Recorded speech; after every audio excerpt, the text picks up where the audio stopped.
Hey guys, let's see if y'all can hear and see me yet. Let's see. Where is this thing?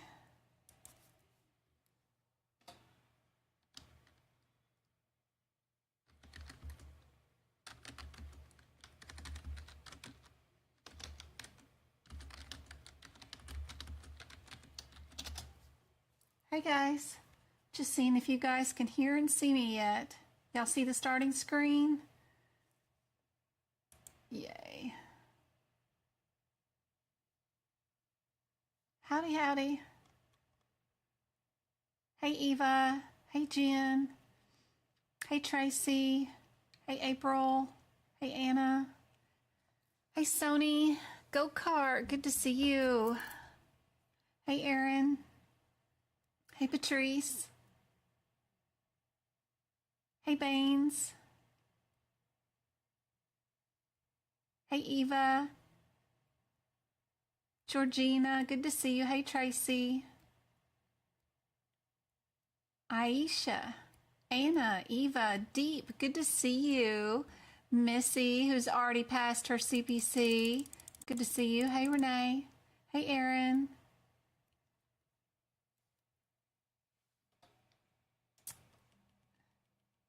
Just fixing to do a little medical coding. Anybody got questions before we get started? How's everybody doing? Happy Friday. Good to see everybody. Thank y'all for the thumbs up. I'm just tapping away on this silly YouTube thing. How's everybody doing? Good to see you.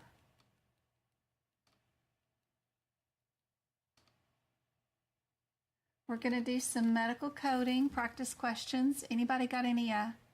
We spent money. We had to get new shoes for clothes.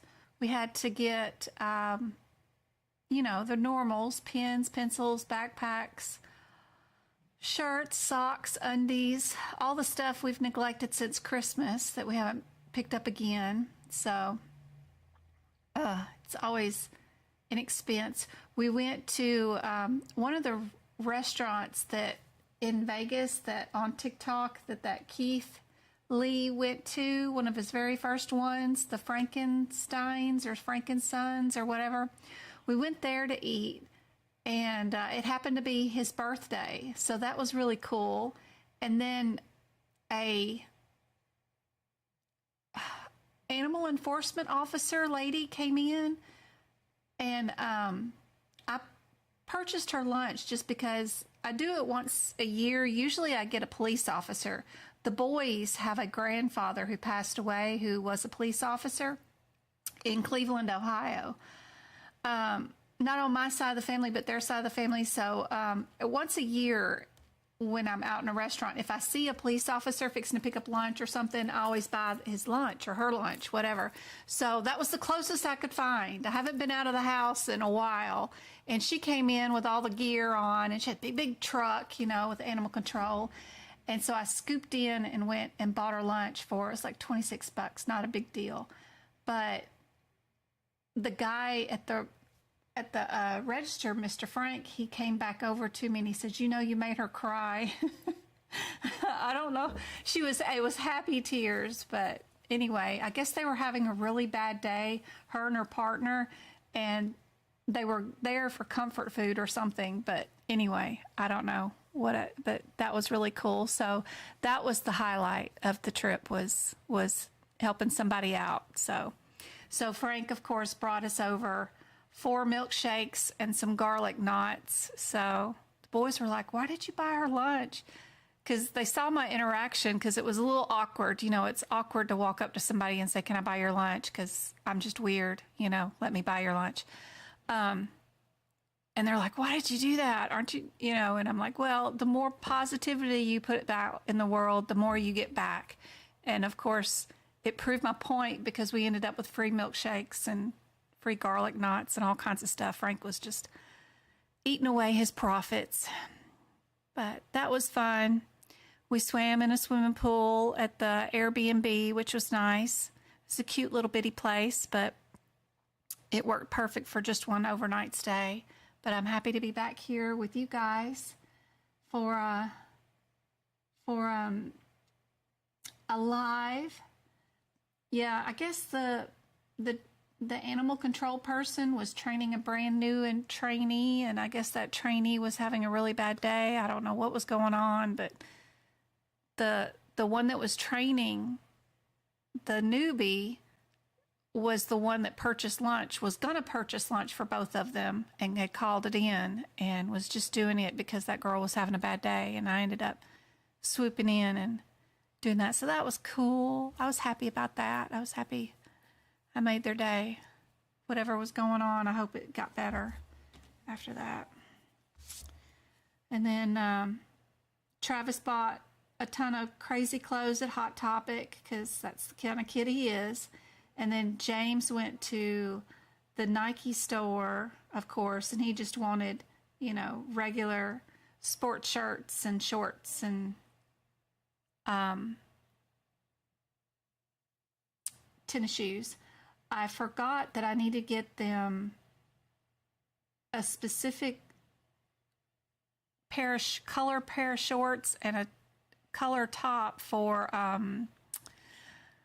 PE class. They don't sell them at the school, but so I got to go out this weekend and do that. But I think it's red shorts and a white top. I'm not sure. I got to do that. Oh, did somebody pass? Time flies. I can't believe they're both starting high school this year.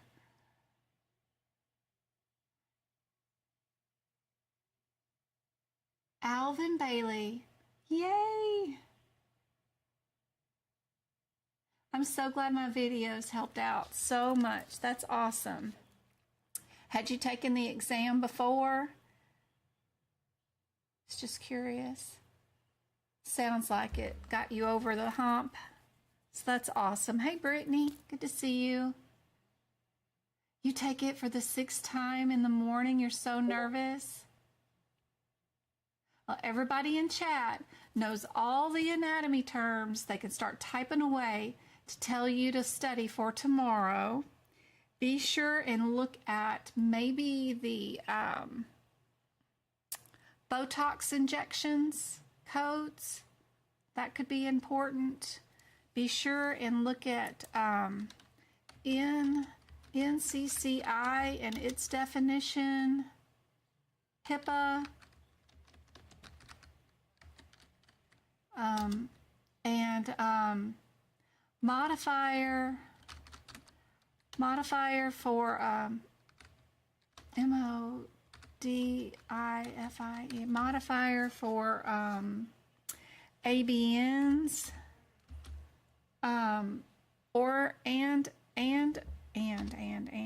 and CLIA waiver.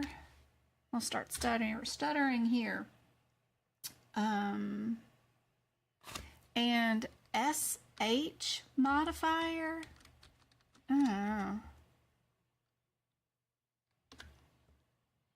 SH modifier.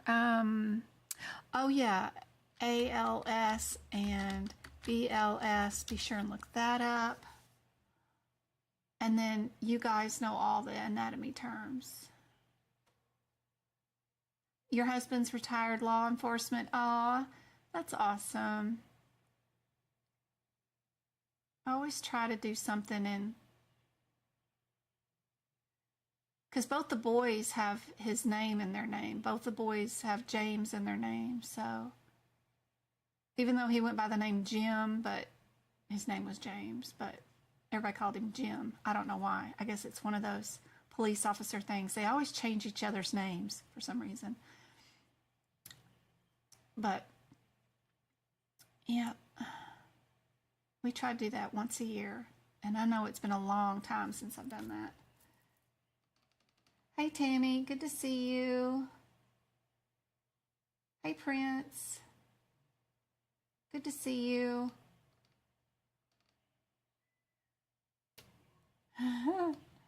I like that. The granddaughter's middle name is James. That's nice. The first baby I ever delivered was a girl named Michael, and that's my dad's name. And I ended up delivering her all on my own as the mom's screaming at me, wanting her pain meds. And I'm like, hon, we ain't got time. She got there just in time for me to get her on the bed and catch that baby. And I was by myself. That was it. It was the first day on labor and delivery and the first baby I ever delivered. It was a fun day, but I'll never remember the baby's name. It was a girl named Michael. It was awesome. Question, in ICD-10 book, under the arms and muscles, they have the same muscles under SubQ and Deep. It's confusing. Yeah, it is. So try to remember in your CPT book, I like it because it does a good job of, let me switch this screen. It does a good job of having that integumentary picture. So I don't know if this is helpful. I hope this is what you're talking about.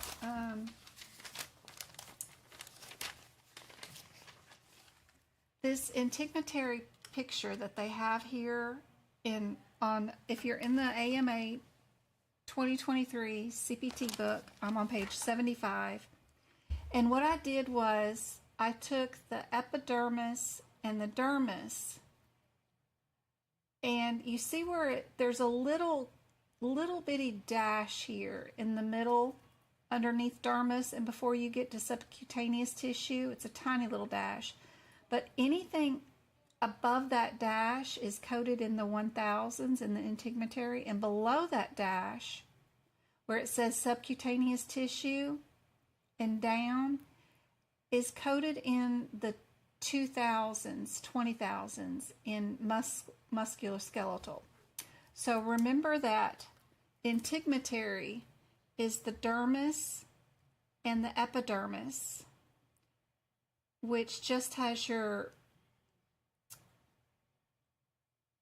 skin, your fatty tissue, just this area up here. Now below, where you have the fascia and the muscle and the bone down here with all the yellow, is where you have masses, lipomas, and fascia that get worked on. So keeping track of what's in integumentary and what's in musculoskeletal is part of it for coding.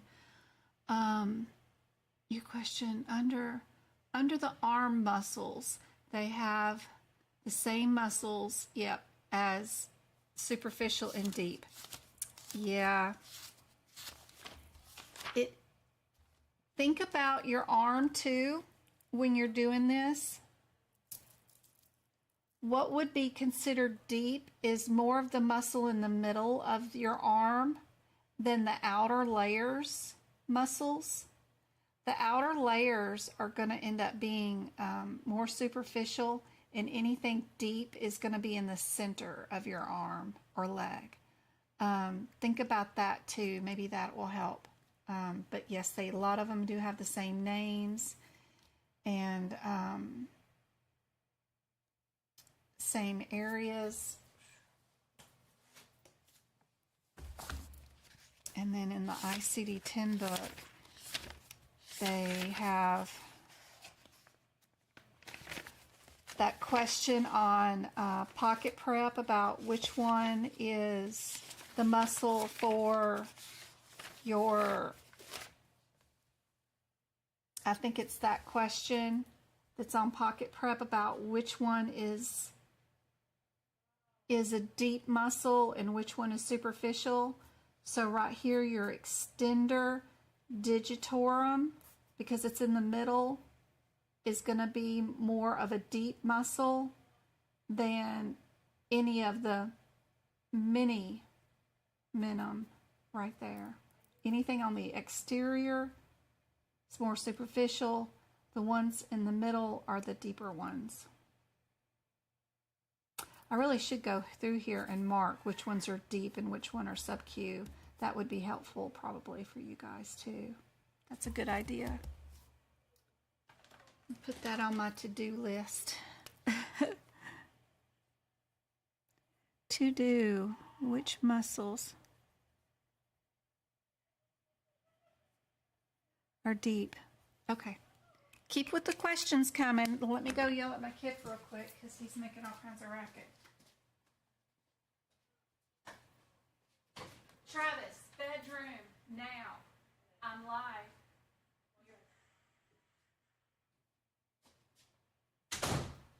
He's playing gorilla tag and he's running around tagging people virtually, and he could do that in his bedroom. Oh, let me shut my window. I got a glare here coming in for the TikTokers.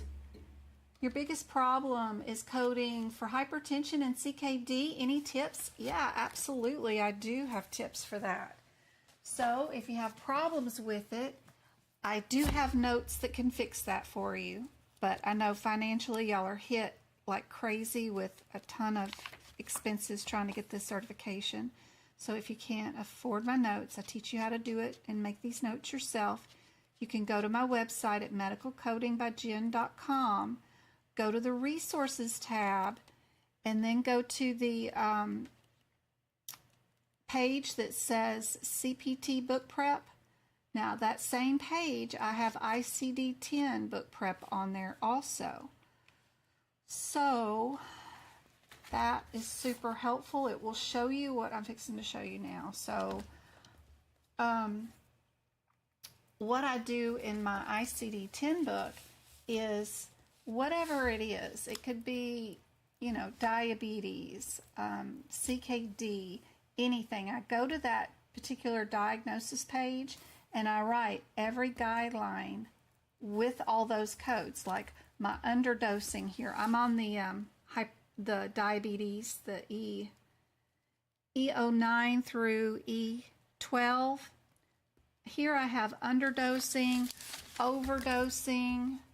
I have every single guideline, and that's with like cancer. I go to the very first page in the cancer ones where you have all those different guidelines with anemia. If it's anemia due to cancer, you write it one way. If it's anemia due to the treatment of the cancer, you have to code it a different way. If they have dehydration due to the cancer or dehydration due to the treatment of the cancer, it's all written or coded in different ways. So I go write all the guidelines right here on the very first pages, so I can go to any of my codes. So CKD is our in something or another codes. I can go to any page in here where I have a ton of stuff. This is OB and delivery.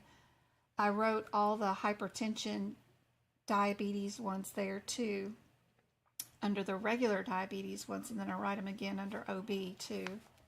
But N18, something like that. Yeah, I can go to all the CKDs. I can go to the CKD page, and you'll see all my guidelines for CKD are just written right here with the diagnosis code. I moved them all from the guidelines to here. Must query MD if no stage of CKD is noted, one of our guidelines. If they have CKD, the patient must be on a beta blocker. CKD is a disease of this kind of system. If a patient with a history of hypertension with recent labs and what their GFR is, and I'm supposed to code off their GFR, I have a list of all the results of what GFR is. If their GFR is 2, stage 5 or stage 4, if it's GFR is 39, then it's something else. I have them all listed here just in case. End-stage renal disease means that they're having the dialysis or they're doing transplant. But I've got all kinds of coding examples here too for that. And just moving them to the codes is super helpful, because having them up here in the guidelines isn't very helpful at all. But moving them is super helpful. So any practice questions you have, getting those moved to those areas is super helpful.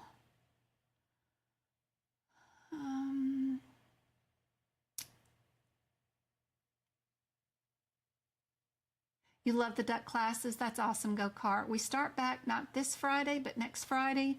I'm doing them for the month of August on Fridays, but the boys are out of school on Fridays. Their high school is only doing school 4 days a week this year for some reason. So they're trying to kill me.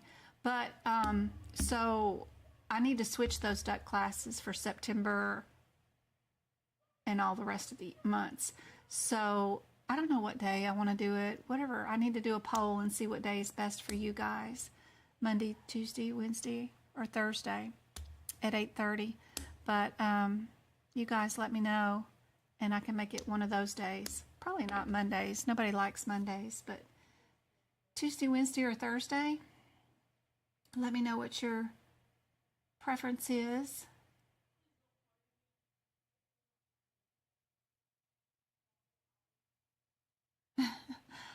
I don't think it's giving you false hope. They do have, her question was, I'm practicing with Pocket Prep. I'm doing pretty good with the questions. Is Pocket Prep a good program, or is it giving me false hope of passing the CPC? No, I recommend Pocket Prep. I like Pocket Prep.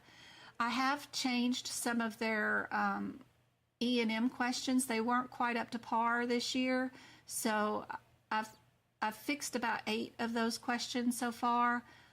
They've done a really good job of responding and fixing those questions, and just keep at it. I recommend Pocket Prep. I think they are good questions, especially for training you on how to use the book to find the answers, because they're telling you what page number the answer is on.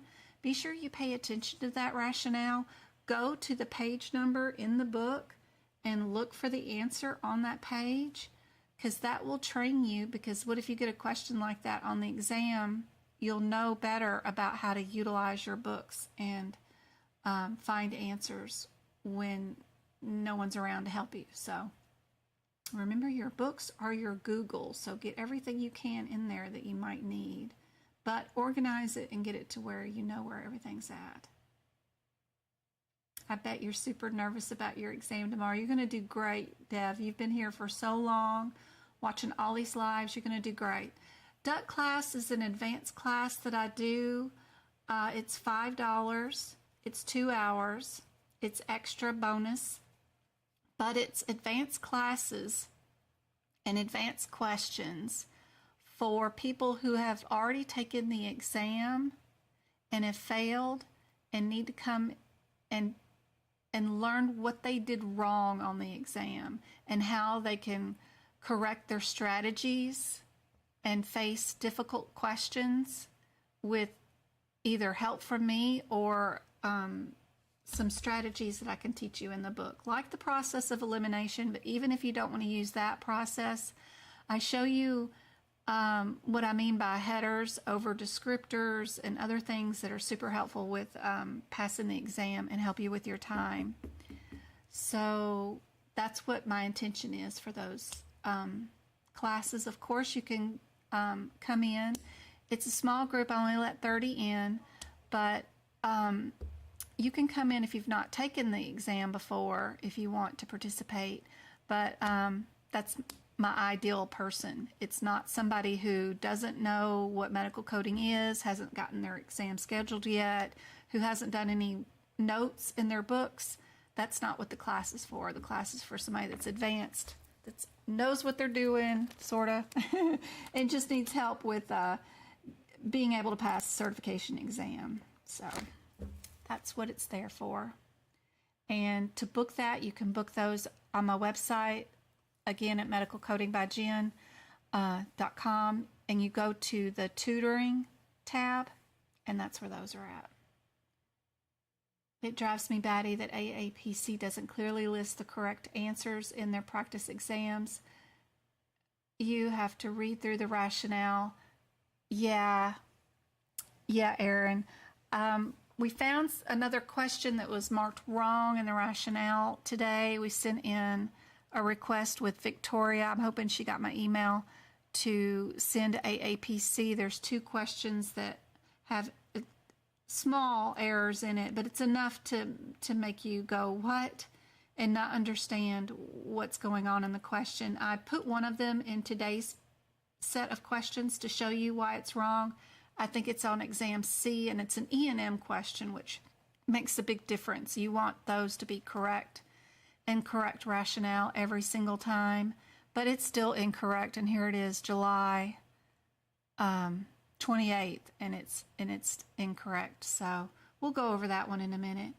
Anybody else got any questions that they need? Hey, Jess. Do I think CPMA is doable by December? I do. Do you have the study guide for CPMA and the practice questions? If you have the study guide and you have the practice exam questions, keep practicing those practice questions. Get the answers in your book and add in all that. It just has a lot more like dates and laws and stuff like that. What I would do, Jess, is put in your CPT book in the very front pages of your CPT book. This is fraud and abuse. OPPS means paid chemotherapy. I've got FCA for the Federal False Claims Act, which is also called the Lincoln Law. And what the current fine is, which is $11,803. The whistleblower, where if you find claims are being done inappropriately to gain money out of the system, then if you whistleblow on your company, you get 15 to 20% of whatever the inflated claim is back from CMS personally to you for being a whistleblower. So if they're inflating claims by $2,000 by saying this modifier is happening each time, and you know it isn't, and you brought it up to your bosses and they're not correcting it, and they're saying this is just the way it's always done, and to ignore it, then you can do a whistleblower, and if they do find that, then that every single claim that was $2,000 inflated, you get 20% of that back to you personally for being a whistleblower. Interesting. Stark's Law, all that kind of stuff. And then I have right here like examples of fraud, and then I have examples of abuse. Just the differences right there. So anything like that, I just write in the very front of my CPT book. And then any of the coding examples that might be super difficult or harder to understand some of the differences in some of the CPT codes, I make sure that I have those super updated for that particular exam. But absolutely, I think it's doable by December.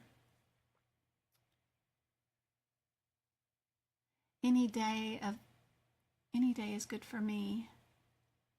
Thanks, Casey.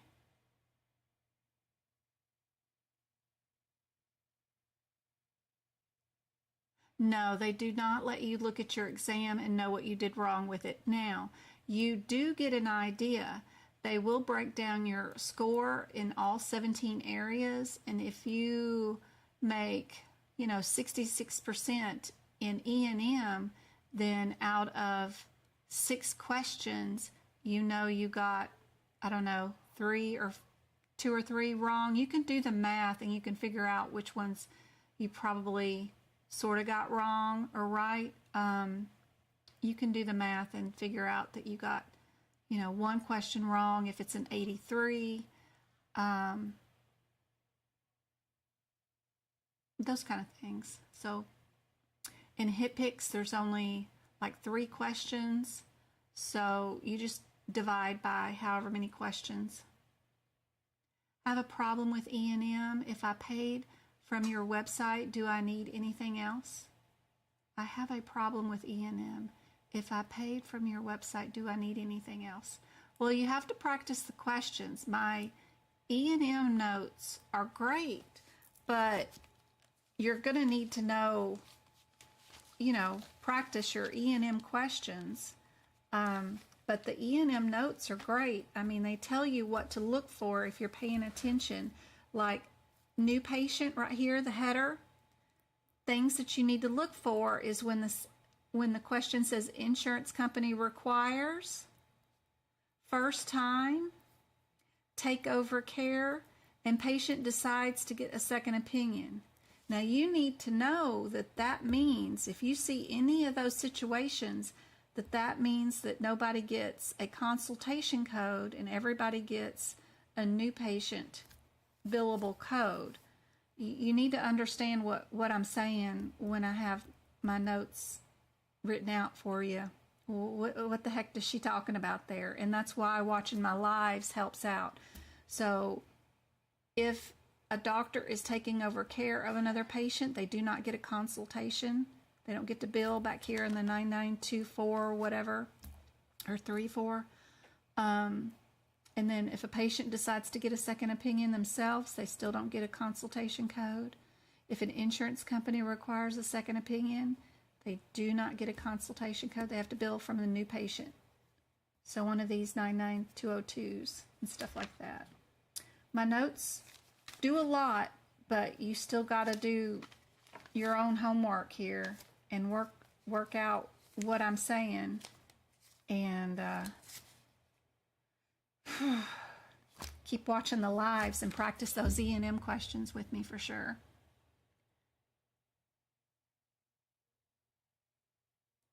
Can we do maybe a couple of lab and path questions? Dev, I already saw your email and I replied yes, and I did throw in 3 or 4 lab and path questions for tonight at the end. I have, but my E&M notes are great. I love them. I'm super proud of them, and they have helped a lot of people. Last time I took it, the test was in 2022. Have the questions changed this year? They've added, they've changed the E&Ms because E&M did change quite a bit, and then they've added the hernia codes, the brand new hernias in the digestive system.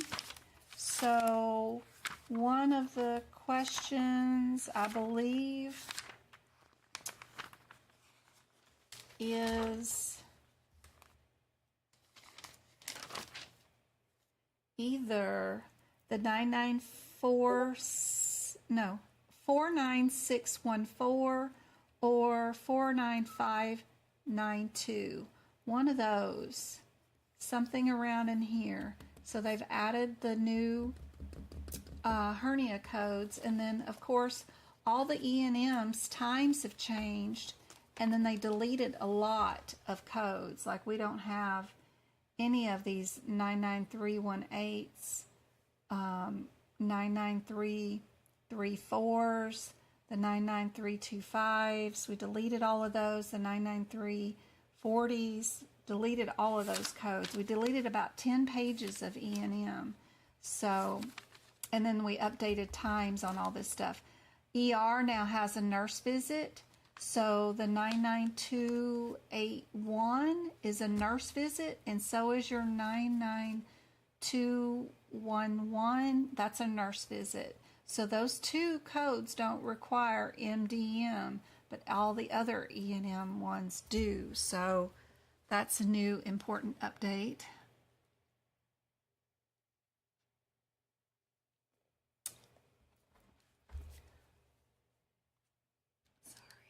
About making the book larger.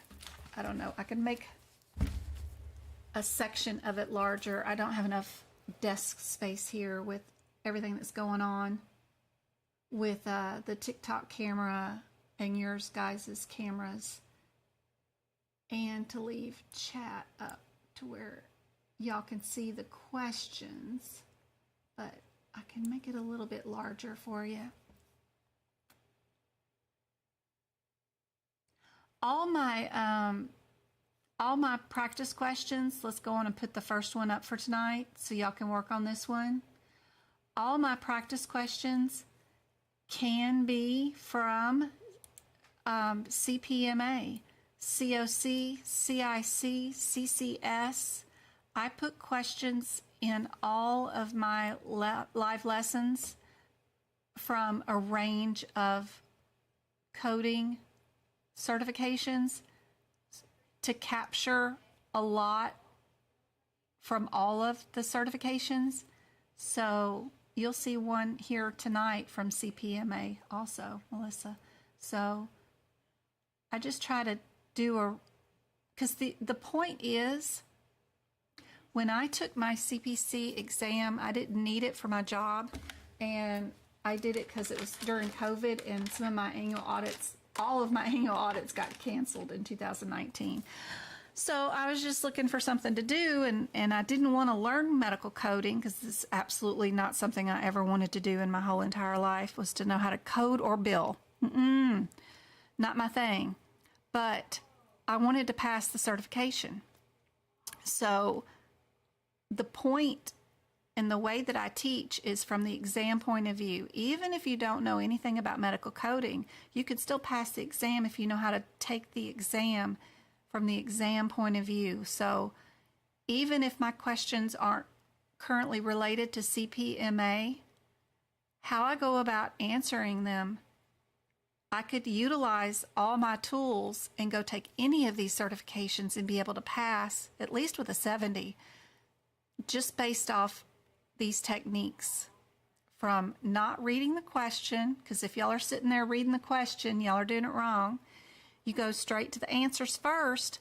Think about your differences of your answers and only search the question for what you need to make any one of those answers correct, so that you can take my strategies, go to any medical certification exam. You could do any college course, whether it's English, history, or whatever, and still use the same processes to pass any exam. Because it was actually my oldest son who taught me this strategy, because he has a couple of college degrees and a much better student than I ever was. But he taught me how to do and how to take this exam without knowing anything about medical coding and not have taken a course. So without him showing me, I probably would have never passed anyway. I mean, heck, I did first grade twice. I'm not that much of a good student. I'm too much worried about everybody else in the room and if they're okay to be fully concentrating on the exam. So school was not my thing. I'm a doer, not a book learner, for sure. I am trying to prep my CPT book with one-word differences, but I end up with wordy. Yes, April, I do have suggestions. Give me 2 codes. Give me 2 codes that you just finished working on and you know it's too wordy for you. And let me show you what I did. Hey, Soli, thank you for the update on the question this year. I need to take a test this year, and I will not allow myself another year without that certification. That's perfect. You got it, Rodriguez. This is your year. Absolutely. Absolutely. Thank y'all for all the taps on TikTok. And it's my first time with CPC exam in person. I would love help in passing. That's awesome. Thank you for the hearts on TikTok, guys. Y'all look great. Hey, Mom Swan, it's been forever.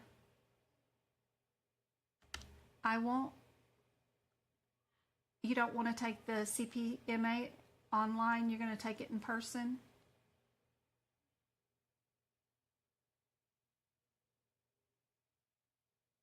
Sequela.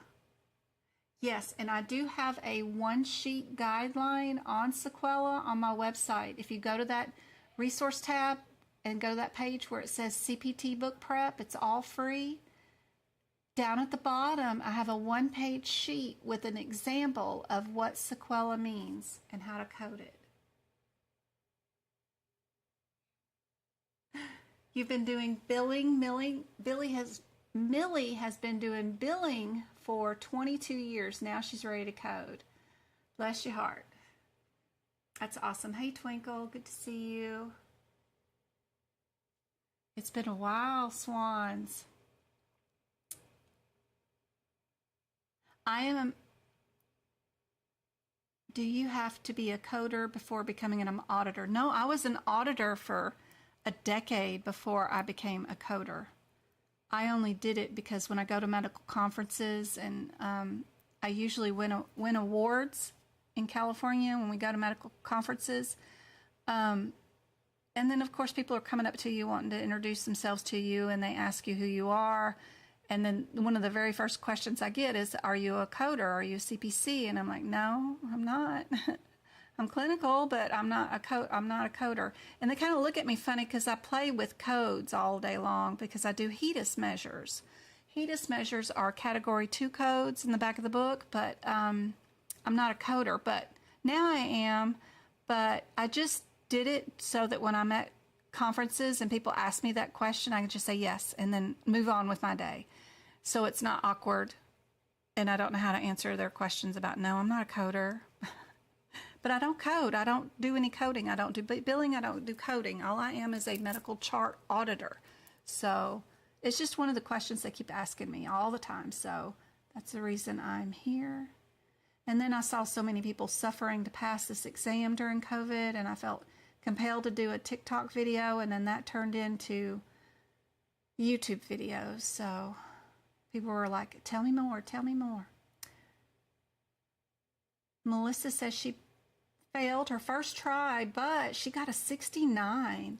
That's awesome. You're going to do great next time. Hey, go-kart. Far, far away dream, but how soon can you get your first job in coding? You could probably get a job right now as registering patients at a front desk, like in the emergency room or hospital.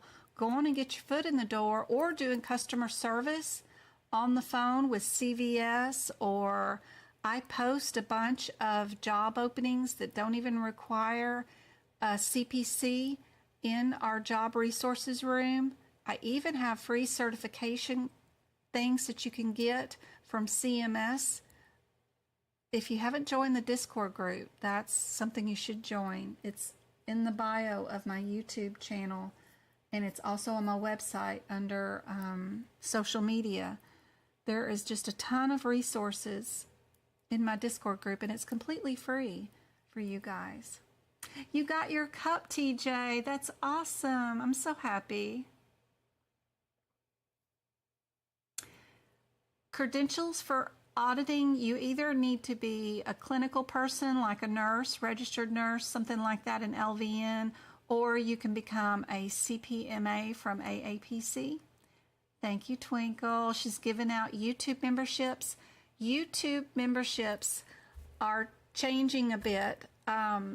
YouTube gave us the last 6 months, I guess, where memberships could be one tier. Now they're making me split them up into 3 tiers. But the great thing about my YouTube subscription membership is that for $4.99 you get access to my old workshops, which are great. And those are like 75 questions, and I don't do any talking and visiting. You don't hear about my kids.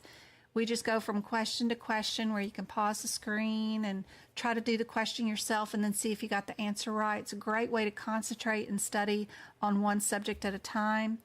The membership for the podcast is going up. If you want to add to the membership, then they're making me split it up into another tier where if you want to listen to my podcast where I read you the CPT book and the ICD-10 guidelines, tell you what they mean in layman's terms, that's moving to a different tier. And then the CPT code book prep, unfortunately, is moving up to another tier.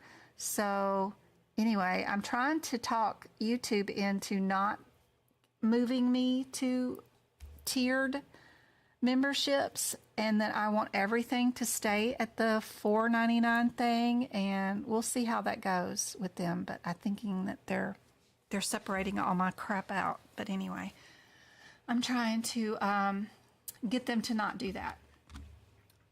But for right now, I believe all my individual book prep videos where I go code to code and show you what I write down as my one-word differences is still available on the lowest tier at $4.99. So hopefully that will stay that way. We'll see.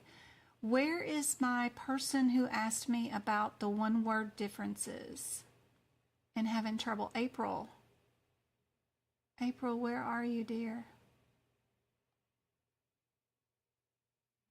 You asked me about the one-word differences, and I think the best way is to show you maybe the difference between what you wrote and what I would have written for that code.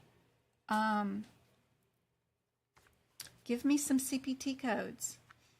Something that you were struggling. What's my one-word difference? And let's go do some of that. This particular question, squamous cell carcinoma and basal cell carcinoma cancers of cell tissues of the skin, lining of the blood vessels and respiratory intestinal. Cynthia Madden has become a member. Yay, Cynthia. Urinary tract and other body systems. These carcinomas are found in what type of tissue? Kind of goes along with what we were talking about earlier, the separation between integumentary and musculoskeletal. Is it muscle tissue, nerve tissue, connective tissue, or epithelia tissue? On YouTube, everybody's saying D.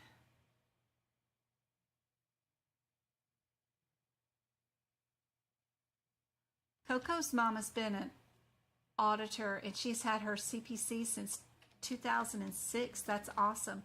Yes, my YouTube channel is Medical Coding by Jen. Yep. The answer is, for this one, epithelia. Good job. I can...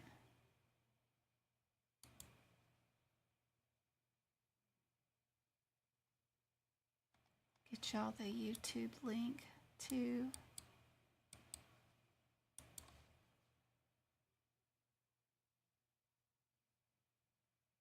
But I can only add that to the YouTube thing. I can't add it to TikTok. This one. Get here to our next question. All right. The bronchi, get this to look better for TikTok. There we go. The bronchi are found in what body cavity? This one should be easy peasy. Not too bad. I do have some questions that I wrote coming up that might be a little challenging. You never know.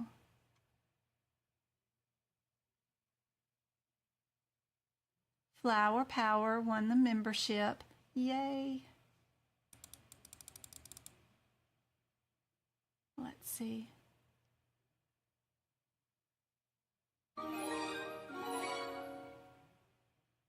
Melissa Metz has become a member. Thank you, Melissa, for becoming a member. This one. Everybody's saying C. About on YouTube? Yep, everybody's saying C. Very easy. Easy peasy one. Awesome. What about this one? The procedure requiring a physician to cut down to the superficial fascia is documented as cutting down to the, are we epidermis, dermis, hypodermis, or cutaneous tissue?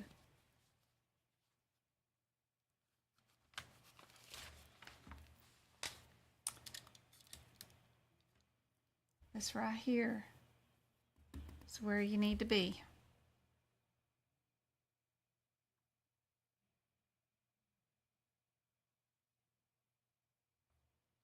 What do you guys think? Thank you for the 1,000 likes on TikTok.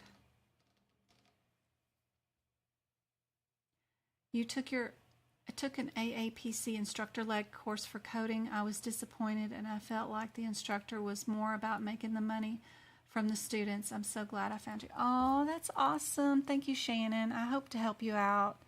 I can't charge for teaching. That's just, I do the Friday duck class, but that's $5. And then I charge for my workshops on Sundays. And that's just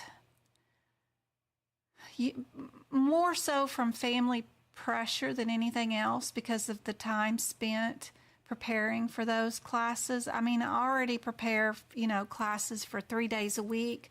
I have to prepare y'all these Word documents and pick out questions and then make my own. And then, I have 3 sons and my mom lives here and then I work a full-time job. So, I'm in here all the time working away and I just enjoy it. And I think all education should be free. I just think if you know something, you should teach something, right?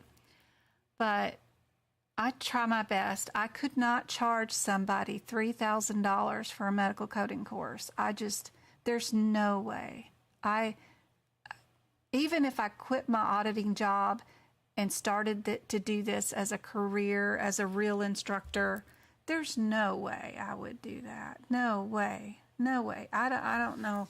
Oh gosh, breaks my heart to charge $5. Can't do it. Can't do it. I just tears up my soul. I think education should be free. So should healthcare. It should definitely not be a for-profit thing, but that's just me. We should be able to take care of our own population as a society. I mean, we should do that. All right. This particular question, we are in the hypodermis. Hypodermis. This is where our prefixes and suffixes help us out. This is cool. This is one of those matchy things. So I can't pronounce none of these words, and I'm not even going to try. But these are the definitions, and we just have to match up. Well, these are the vocabulary terms, and then we just have to match up with the definitions.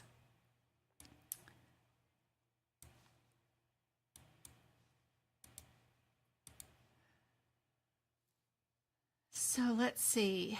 This is where prefixes and suffixes can help us. The A ending, the SIS ending, maybe the DAC here. We've got some more SISs. So SISs, what does that mean? We're usually with the SISs talking about an actual diagnosis, like a condition, a thing, right?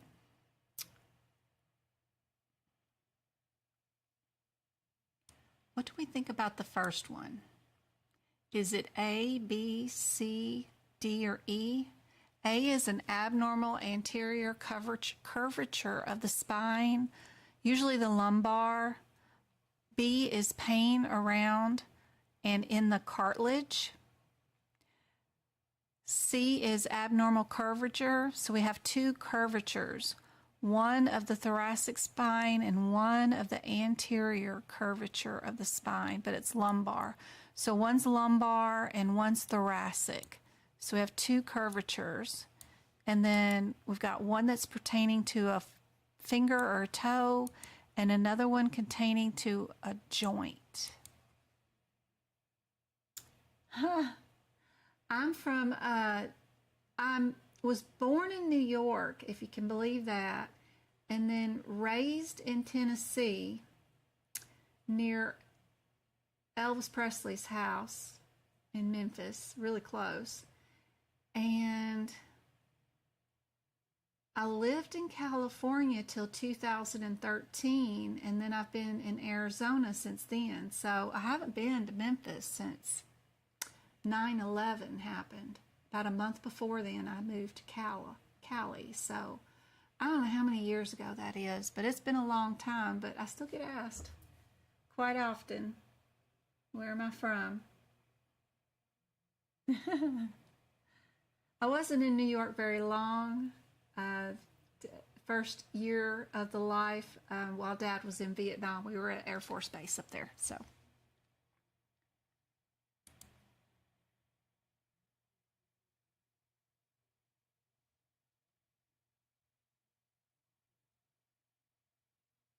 Jen for Congress.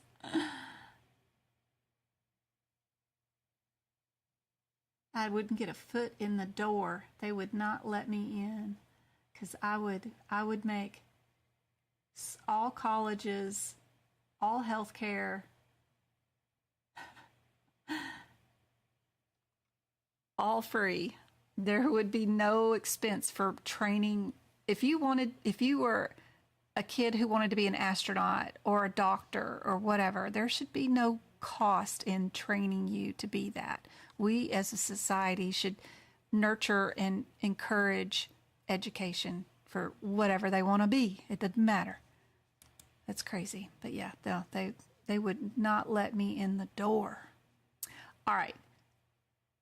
This A right here is a condition of the, we're going to put E right here, of the joints, because it kind of looks like it's got ankle in it. So I always remember that that's a joint, ankles and knees. Our algia has to do with pain, right? So that's perfectly fine. We're good with B here. Our DAC has to do with our fingers and toes, right? So we're perfect with D right there. And then these two are our spines. One of them is lumbar and one of them is thoracic. Anybody know the differences on those?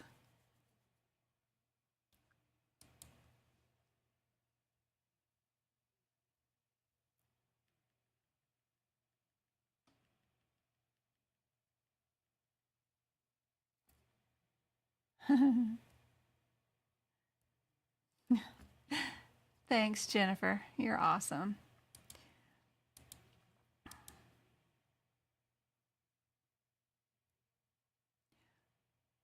We are going to put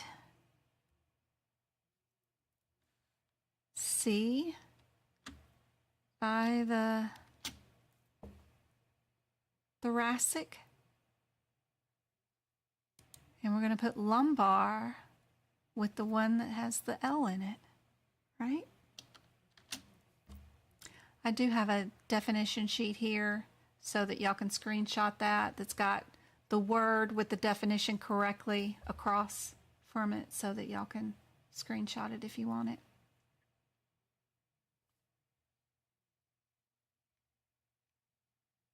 All right. What type of fracture is an incomplete fracture commonly found in children? Compound, Colles, spiral, green stick. What do you guys think?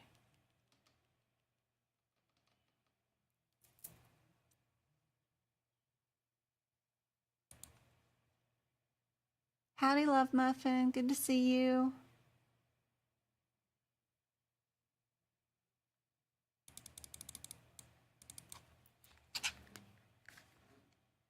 Hi, Kimberly. Good to see you.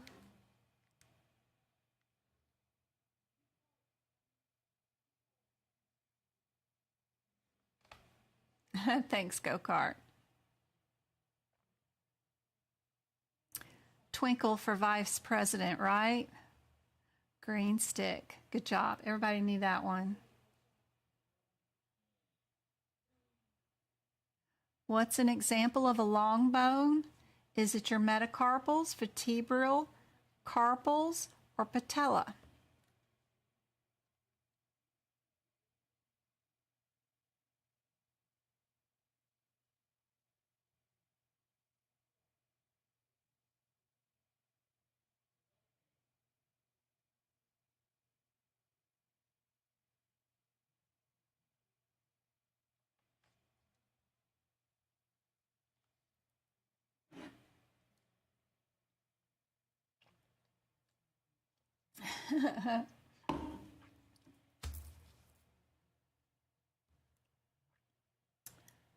Brittany just won a membership from us. I hope that is helpful. We don't get to pick the winners, but we toss the money at YouTube and they pick the winner, so I hope that helps out. Twinkle for Vice President. Good job. I hope that helps. I hope those book prep videos, the workshops are the best value. The Lab and Path book prep videos are the ones from 2023, super helpful. Let me tell you. Hint, hint. Y'all should go watch that.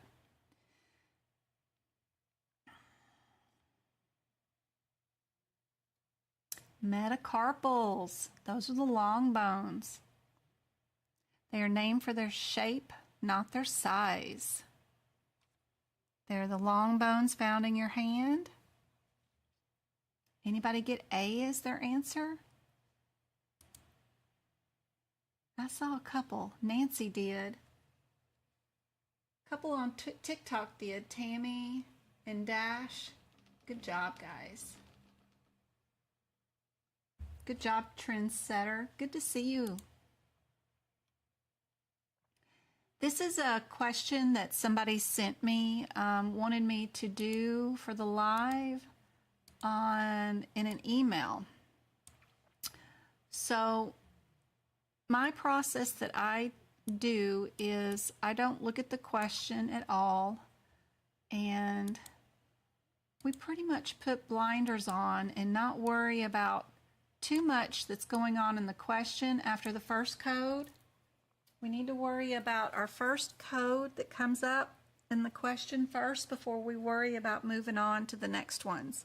So I'm going to show y'all my processes, and then for the next questions, y'all can do this on your own. But they had a question about this particular one because, of course, vaccines are pretty difficult.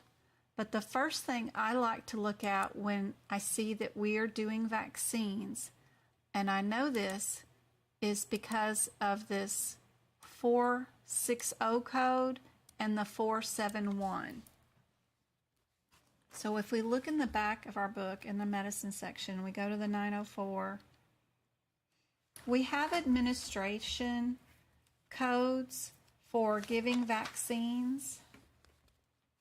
And if you're going to give vaccines, there's two types of administration codes, the 60 and the 71. There's also 73, and that's for nasal injection or puffs up into the nose. They're little puffs, but 73 is another one. It ends 904. 904. 73 is for the nose. So some vaccines can go up the nose. And since they have the question or the answers divided into two, have the 60 code and two have the 70 administration code, I know those differences are super easy to find in the question. And usually one of the first things that you can look at in a question to see to be able to eliminate two answers right away so that you're down to a 50-50 shot on getting the question correct. So the difference in these administration codes are the 71 means no MD needed to counsel. There was no counseling. And they will have to say that word in the question if it was done. If they did do counseling, then you have to bill the administration fee of number 60. So looking in our book at our 90460, it says is an immunization administration through 18 years of age, any route, with counseling. Counseling is your one-word difference for 60 and 61. Your 71, which is right below it, it's just an order only. it means the physician saw the patient, maybe didn't even see the patient, whatever, but there was an order given to give that patient a vaccine. It can be a nurse visit only and give the vaccine, or the MD can see the patient and just order the vaccine but does not say the word counseling. So your one word difference is counseling here. If the question says counseling, it will always have 60 in it. If it does not have the word counseling in it, doesn't really matter who gave the shots or who saw the patient, whatever. But if there's not the word counseling, you know you're going to bill the 71. Administration fee is paying for the medical assistant or nurse's time to draw the vaccine. It also pays for the syringe, the alcohol swab, the cotton, the Band-Aid, those kind of things afterwards. So what we'll do is go directly to the question, and we'll only look from the bottom of the question up for that one word difference. We're not reading the question, we're just looking for the word counsel. And if we don't run into the word counsel, then you know right away you can get rid of A and B. They are out the door, gone. And then all you got to do is know, would you bill the 73 or the 74? Right? And I told you 73 was for the nose, right? If we look over here at this other one, the 74 is for each additional vaccine. It's an add-on code.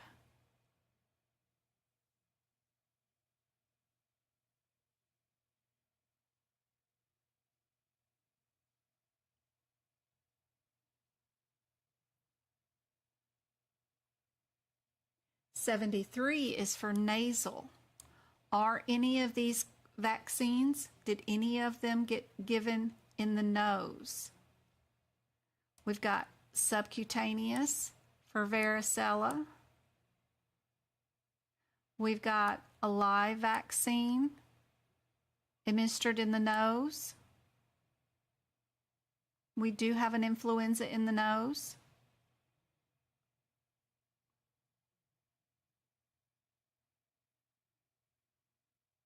Which is going to be helpful. And then we do have a polio vaccine given intramuscularly.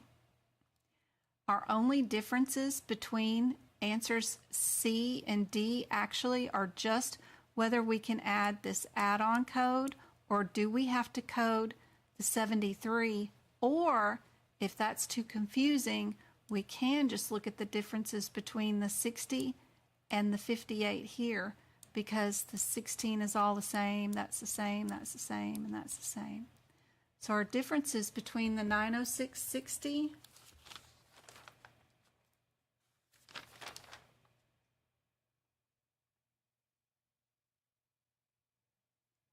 that is influenza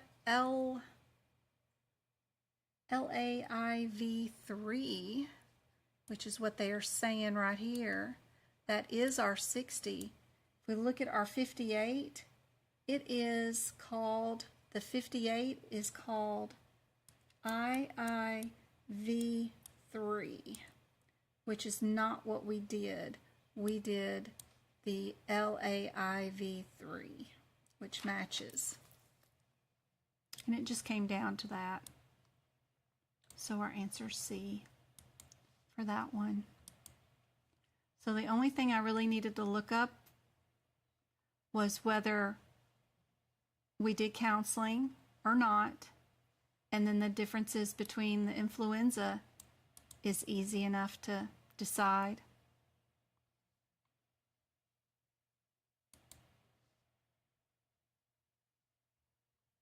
They do have some fancy rationale there.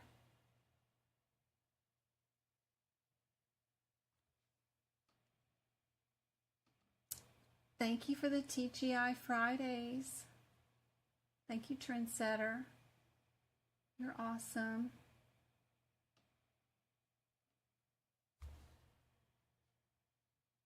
Did April ever give me a codes. Do I recommend videos or notes? Both.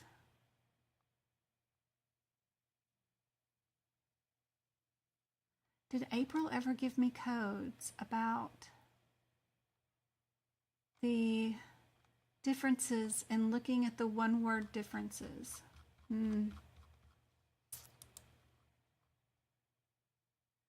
All right, time for my questions that I wrote. A patient with anemia due to treatment of cancer is coded in what order? Would we do the T45 first, then malignancy, and then anemia? Or would we do malignancy first, then anemia, then the T code? Or do we just do the malignancy and the T code? Or do we do anemia, then malignancy, and then the T code? What do the guidelines tell you on how do we code for anemia due to the treatment of cancer?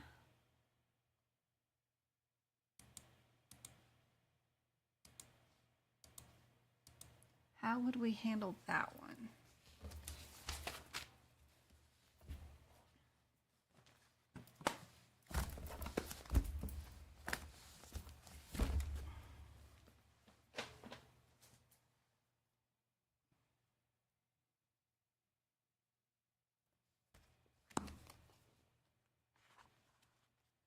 And I find the best way to do it is just to move all those guidelines to the very first page of the C's where the neoplasms are in the ICD-10 book. I just write them all here.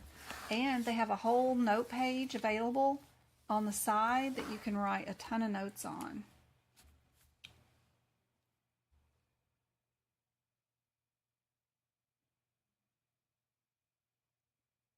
The notes get you far, but you got to practice, and you got to practice with my notes so that you know how to utilize my notes when you're by yourself and with the exam. You got to practice with them. Super helpful, but you got to practice with them.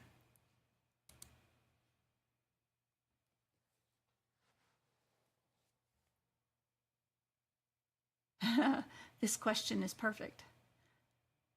I was trying to write it today.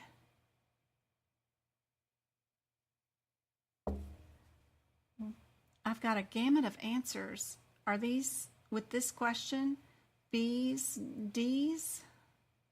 B's and D's. So we can look at our guidelines in the front of the book too. It's funny, one year I did the guidelines in the book, and then one year I did the moving of the codes to the areas.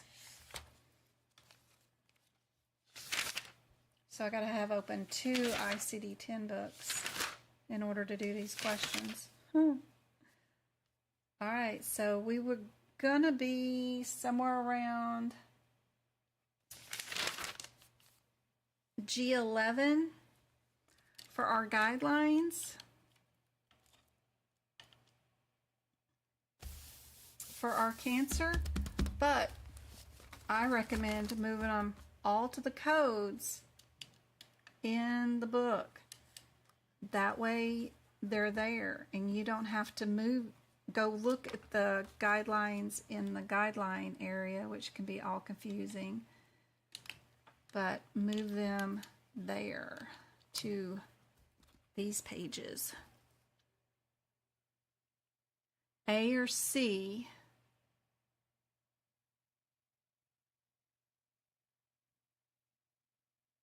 This is what got you on the national.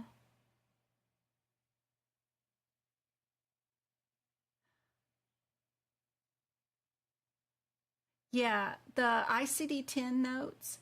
So if you're on my website and you buy the cancer ones, you get that extra side of all the cancer stuff. It's just examples, like if you have history of cancer and it's already been removed and there's no further treatment needed, what would be your answer? I put everything over there. Primary neoplasm, what is that? What does it mean when you have cancer inside you? I put some definitions there. ANA, CAC, Genesis, some of those types of diagnoses, the pregnancy and malignancy, what goes first, what goes second. Plasm means growth, neo means new, pain with cancer. Other guidelines like recommending to hold claims until the pathology report is back. Or you have to code what? I have the answer there. Those kinds of things. So it's a lot of different, anything to do with cancer or guidelines around cancer, whether it's an integumentary pregnancy or history of, they're all listed there. So that's super helpful. I like having it all in one place. Yep.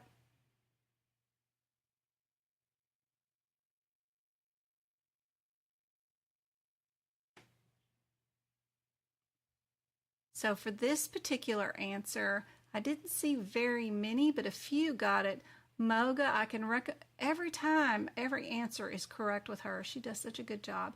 Casey, Flower, Erica. Saul Rodriguez has become a member. Thank you. I hope that membership helps you out a whole bunch, especially the book prep videos. Super helpful. And those workshops are amazing. All right. D is going to be your correct answer. We're going to do anemia first, then the malignancy, and then the T code.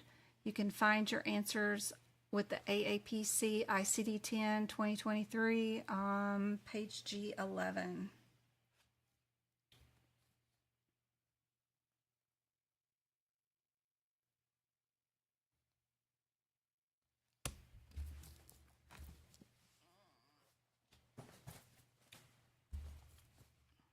Next one is if the documentation states that the patient has cancer and is in the office for anemia treatment only, what do we code? Anemia due to cancer is coded cancer, then anemia? Or is it B, anemia due to treatment, coded anemia, then malignancy, then the T code? Or C, is it coded anemia due to radiation, coded anemia, malignancy, then the Y code? Or do we ask our MD?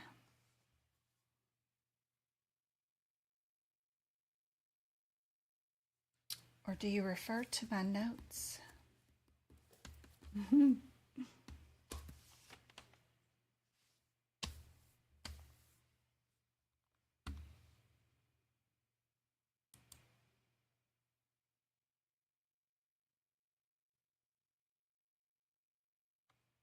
Can we go over the previous question?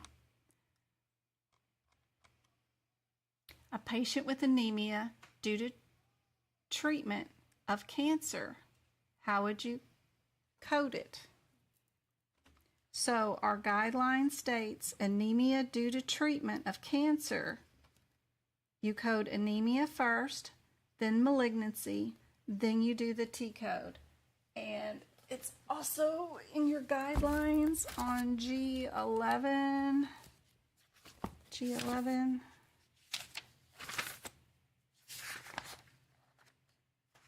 G11. It's all in this right here, where you've got the point 2, anemia associated with chemotherapy, immunotherapy, and radiation. Number 1 is anemia. Number 2 is the neoplasm. Number 3 is your T45 code. It's right there. And then the next question is basically the same question, just written differently. If the documentation states the patient has cancer and is in the office for anemia treatment only, what are you supposed to do?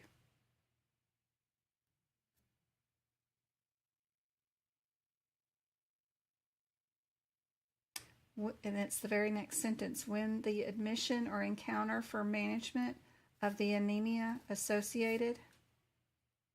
Yep.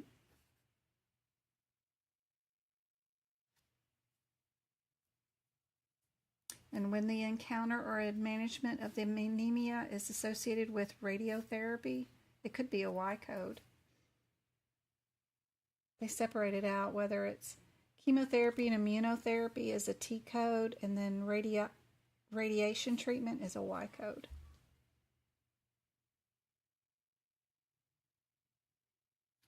But when anemia is due to the cancer, what do you code?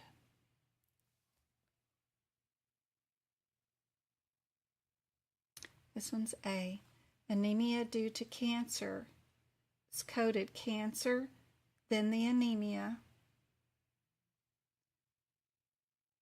The malignancy will be coded first, and then the anemia coded second. It's that very first one right here. Anemia due to cancer. Cancer's first, then anemia. The D63.0. It's the very first guideline right there. It's got the word only in it, and it says malignancy, and then anemia is coded as number 2. The malignancy is the first coded diagnosis, followed by the appropriate code for anemia.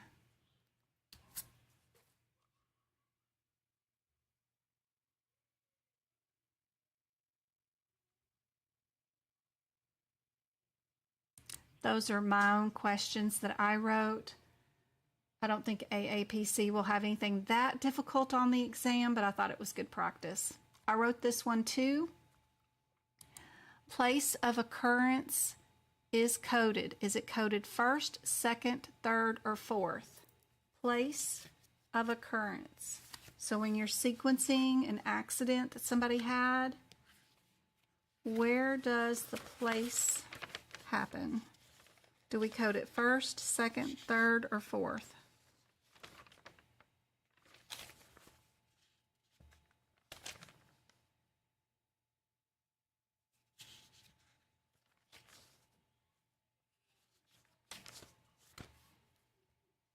What do you guys think? Sunny says D.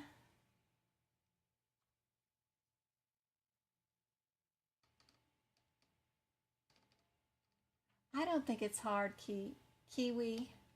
Kiwi Toast, that's an awesome name. You know, there was a,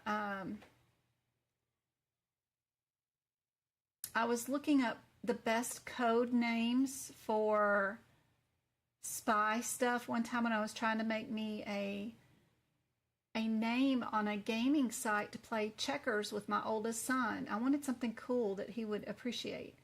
And I found a CIA code word for one of their investigations that was called peanut butter sandwich, something like that. So it wouldn't all fit, but I ended up making my name peanut butter toast or something. But anyway, it's just every time I see the word toast, I think of the CIA and their handles.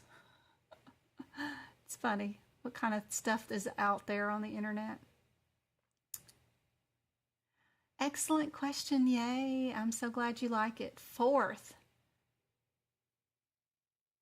Nope. I don't see anybody with a correct answer yet except for TikTok, Miss Jenny. Good job. Good job. Did I do intent? I did place. Oh, sorry guys. I changed the question on you before I finished the answer. So if we go to page 6, G6, let me fix this question. At one time I was going to do intent, and then I changed my idea and decided to do place because everybody gets place wrong, and you think it goes into a different location than where it does. But intent is second. Sorry. Jenny, I changed it. Place is third. So I got to put this down. I got to change my question. Place is third. Place is third. I thought intent, nobody would know, but place goes third. So it is C was the answer. And let me show you what I do here.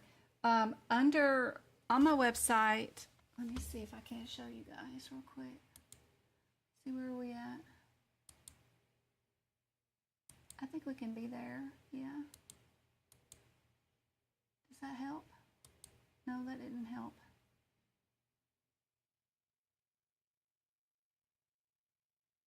Nope. Nope.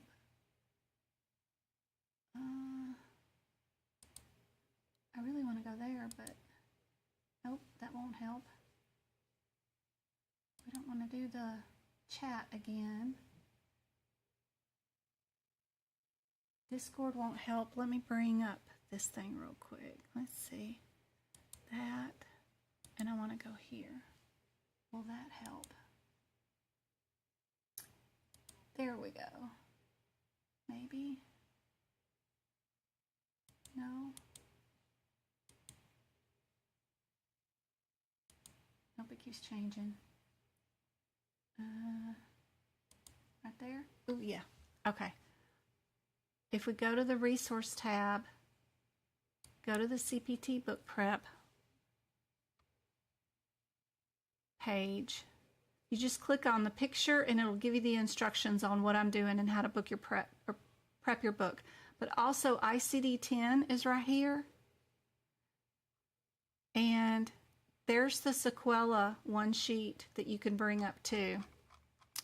And also under the shared gallery, which is totally free too, I have a cool picture that will show you how I keep track of what I do with these lovely guidelines right here.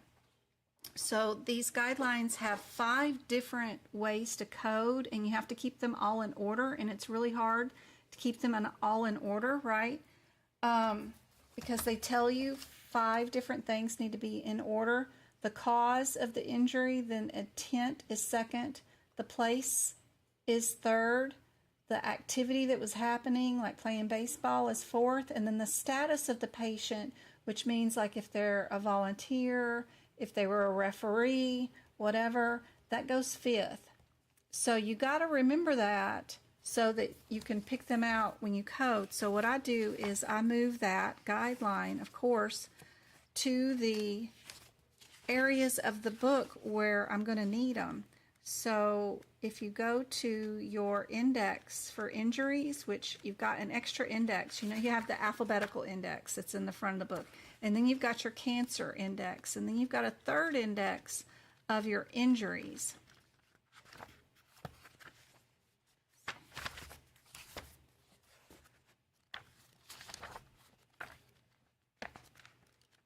You can get there to it.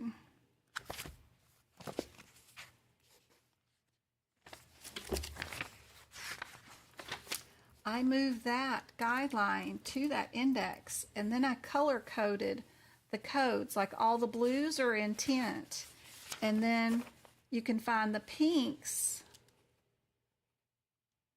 The pink is the activity that was going on. I colored those in pink, and then just drawing a line down. It's nothing fancy about it, but it does help so that you can go through these super quick and figure out your differences. And then I also went to the back of the book where the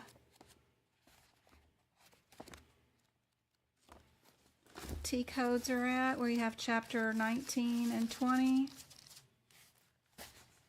with the external causes. Yeah, let's do it on this one. And then if you go to chapter 19 and 20, I'll have the same things here listed at the top again, so that I've got it listed at the beginning of each one of these in chapter 19, chapter 20, and then I also have it in the index for you, so that I've done it, 3 or 4 times. It also helps with memory, but then it's also moved to the codes where it's more helpful instead of being up in the front with the guidelines. But hopefully that can help you guys out. Don't forget that on my website, you've got access to all these pictures, like how many questions are on the exam, what do I use to carry my books in, if I need an ADA and need an extra hour on the exam, that's what that picture is, and who do I send the email to get an extra hour. Just a lot of cool pictures here. What camera do I use? What pens do I use? All that kind of stuff. If y'all want to do the... Alicia Woods has become a member. Thank you, Woods. I hope that helps out. The Friday classes, if anybody wants to join in on the Friday classes this month, that's where you book those under tutoring. Under resources, I even have book prep videos for digestion system from last year. They're there. And the social media links. Don't forget to join our Discord group. It's that join now right there. Super helpful. Discord has so much information in there. I have practice exam questions for COC, CPMA, just every certification's in there, plus all the CME help, CEU help, job resources, cases. They have their own room, HEDIS measures if you want to know what I do, all kinds of stuff in there. It's all free for y'all. So super helpful website and stuff. So, and there is a exam on the front of my page. If you just go to my page, you don't even have to sign up. Just scroll down to the bottom. Right here is an exam. If you wanted to take some free questions, there is a little exam here. This is a modifier question. I know y'all can't see it very well because the formatting on this page, but this is mostly modifiers. So it's a free quiz right there if you guys wanted to take it. So it's kind of cool. All right, let me get back here to the Word document where I was at and work on this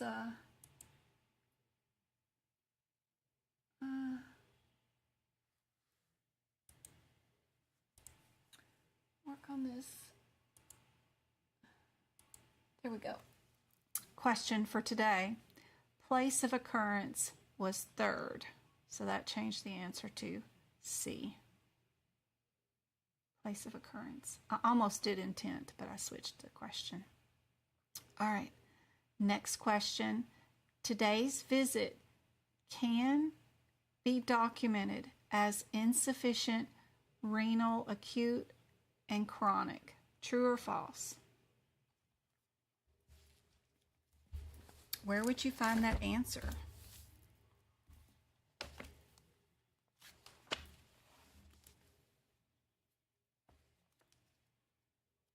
I won an AAPC's Best Notes Award for this idea. I submitted it into AAPC and I won a whole box full of AAPC swag that I gave out to you guys for that little tip.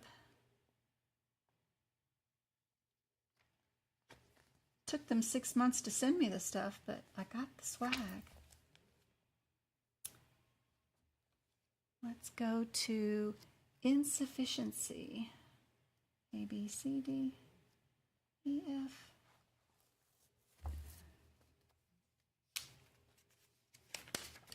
INS.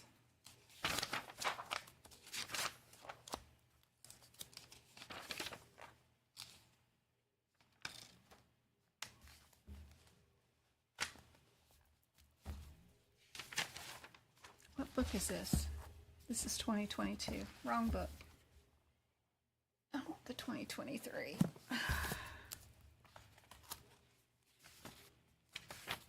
What do you guys think the answer is? True or false? I don't have any TikTokers in there answering. Insufficiency, renal, acute, and chronic. Can we code them on the same day for the same visit?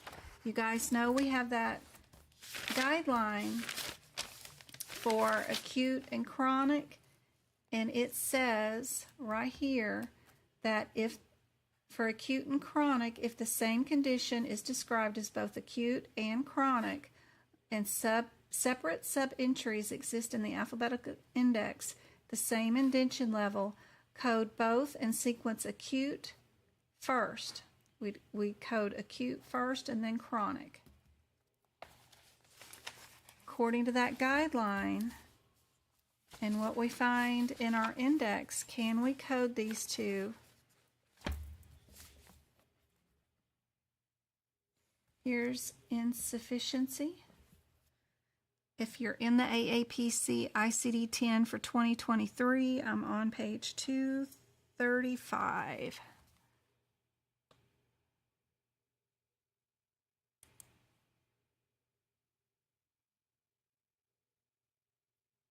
Hey, Misha, I hope that...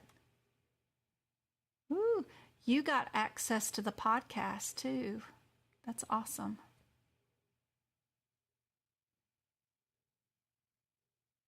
That's correct. Not all tests are ADA accommodation.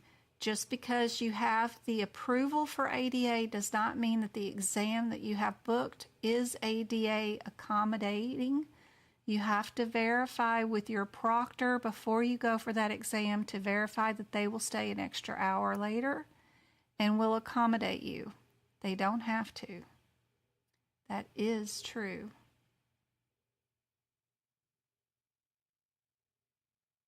You can get bigger font on your exam too. So if you're going to go in person and you need bigger font, you can always ask for that too, and they will print you up your exam with bigger font instead of small print. There's a lot of stuff you can ask for.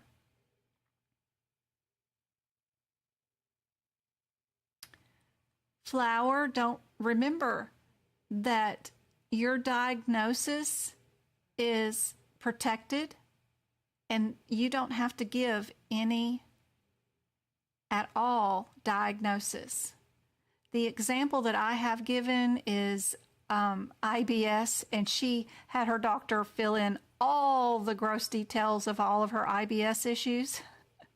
But you literally do not have to tell them anything diagnosis-wise.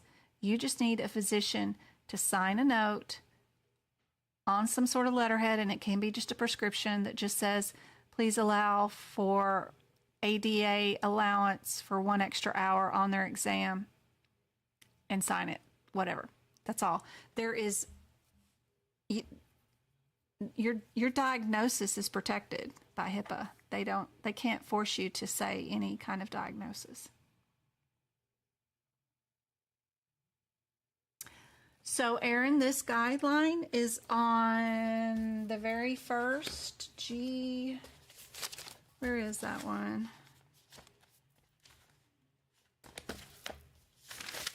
It's our very first guideline. I think it's the very first one because all the rest are just all about parts of the book. So it's on G5. It's number 8 for acute and chronic conditions, and it's just 2 sentences long.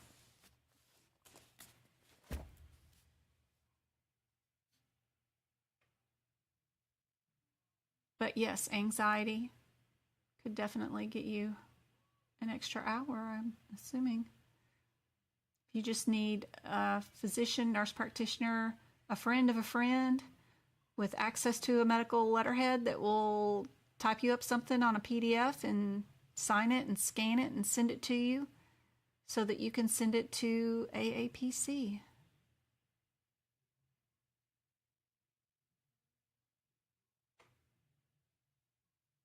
You're welcome. So G5, what does everybody think the answer is for this one?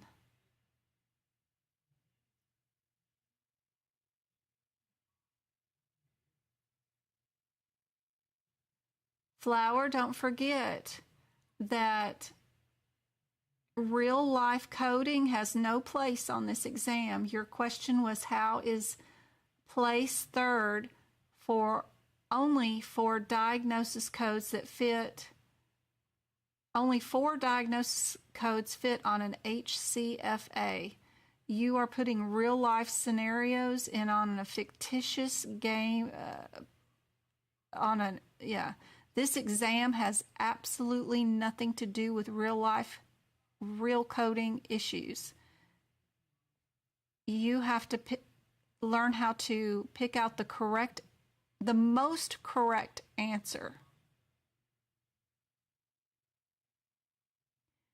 or the answers that AAPC is looking for. And these answers will have nothing to do with real life scenarios at all.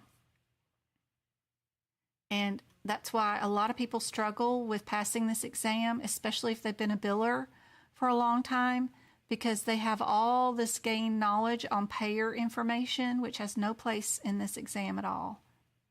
At all. You got to do exactly what the guideline says and exactly what the question is asking for. Yep, vision problems, absolutely. We'll get you an added bigger font, and you could get an added hour. Yep.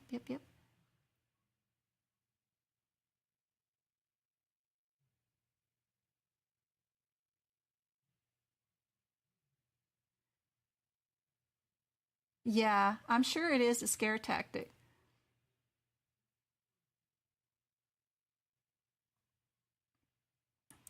So for this one, is anybody going to say true or false? True, false, true, false. Can we bill acute and chronic renal insufficiency in the same visit on the same day? If we look at our index, we're under insufficiency, and we've got renal right here, and we've got chronic right here. Based off that guideline that I just read you, can we code those on the same visit on the same day?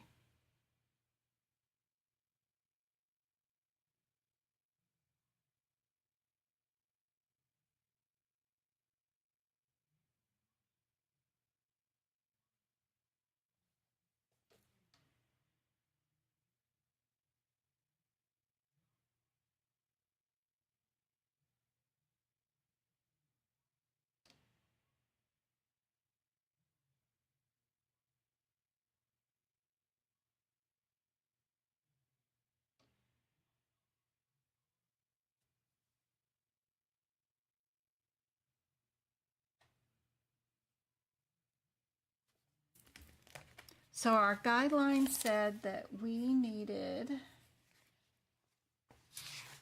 G5.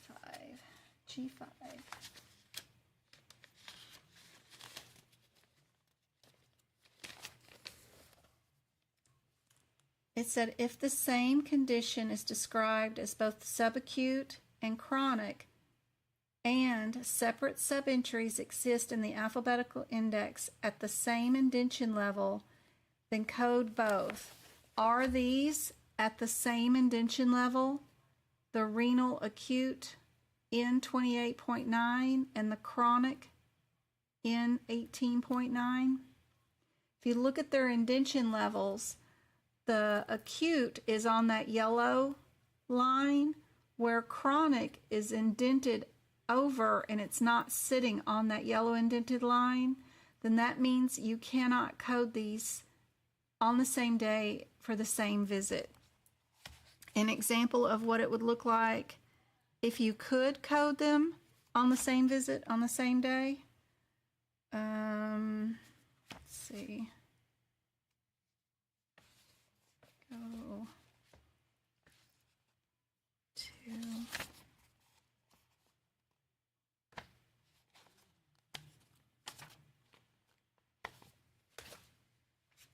here's thyroiditis.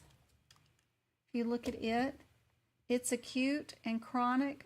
Both start off and end on the same yellow line that's coming down through here. They both start their first letter, A and C, on that same yellow line. So we can bill thyroiditis on the same day for the same data service. We can bill them both, but you can't do renal insufficiency. And another reason is renal acute is a condition that will heal and the patient will never have another issue with renal insufficiency again. It's an acute issue that will completely heal. Chronic renal insufficiency, however, is a condition that will never heal and will never ever get any better. So you can't have acute and chronic at the same time for renal insufficiency, because even children that have the flu, I've seen them have renal insufficiency where they go into renal failure just from having the freaking flu. But as soon as we cured all their flu symptoms, their kidneys started functioning completely normal again and, completely resolve. It's amazing how sick they can get super quick and then how perfect they bounce back together. But chronic insufficiency you'll never recover from, but acute you can. There is one type of acute and chronic renal issue, and that's post-surgery. It's about the only acute and chronic thing that I know of for renal issues that you can be diagnosed acute and chronic as far as renal goes that I know of. There may be more, but this one is the only one that I know of. N99.0 has both acute and chronic kidney failure in it, and it's post-procedural. So you've had a surgery of some sort and you're acute and chronic kidney failure, post probably a transplant or something like that. That's the only code that I know of that is renal, and it can be acute and chronic, but I have limited knowledge on all that kind of stuff, but I know that one is, because I did transplants for a little bit. I had friends and families that have had heart transplants and things, so I know a little bit about transplants, but not a lot. All right. This is our practice exam question C. I forget which question it is. Maybe it's 18 or 21, but if you've purchased AAPC's practice exams A, B, C, this is one of the ones from C. You may recognize it. It says it's a new patient, has chest aches and tightness. It does not give you an MDM or a time, and it wants you to pick out whether the patient is an O3 or an O4 without MDM and without time. And you've got all this that you have to evaluate and decide. My problem with the question is that the answer says in the rationale that the number of complexity of problems is moderate. It also says the number and amount of issues that they ordered or test or data that they reviewed was also moderate. It also says that the risk for the patient for complications in that scenario is also moderate. Then it goes to tell you that you need to have two of the three of these elements match. And it says that the level of the MDM must meet or exceed, and the overall E&M level is low, reporting 99204. Well, that's got to be super confusing for you guys, because low is not reported with a 99204, and that doesn't even match with the two of the three matching. Even if we only match two of them, we're still going to be moderate. There is no low here. I think it's just a typo, or they corrected this question to go from 2022 guidelines to 2023, and they just missed a couple of words that they needed to fix. This should say moderate. So I sent that in. I'm hoping today to be fixed. But that word should say moderate so that you guys know that your answer up here for this question would be here, because we can't give them a mental health diagnosis when they came in for chest aches. Let's see, and they were final diagnosis was, oh yeah, for chest pain. They were given the diagnosis of chest pain. So chest pain is what their final diagnosis was. We're not going to give them the diagnosis of anxiety, even though that's what we suspect it was, but we didn't give them that. The last word said chest pain. So we would definitely give them the symptom diagnosis, and we would do the level 4. But just wanted to make sure y'all knew that there was a small error in the rationale that would be confusing, and that should say moderate. I am coming up with a thing here that's going to be able to help you guys out. Let me see if I can get a copy of that real quick. Hold on. I'm working on my own little study guide thing, like for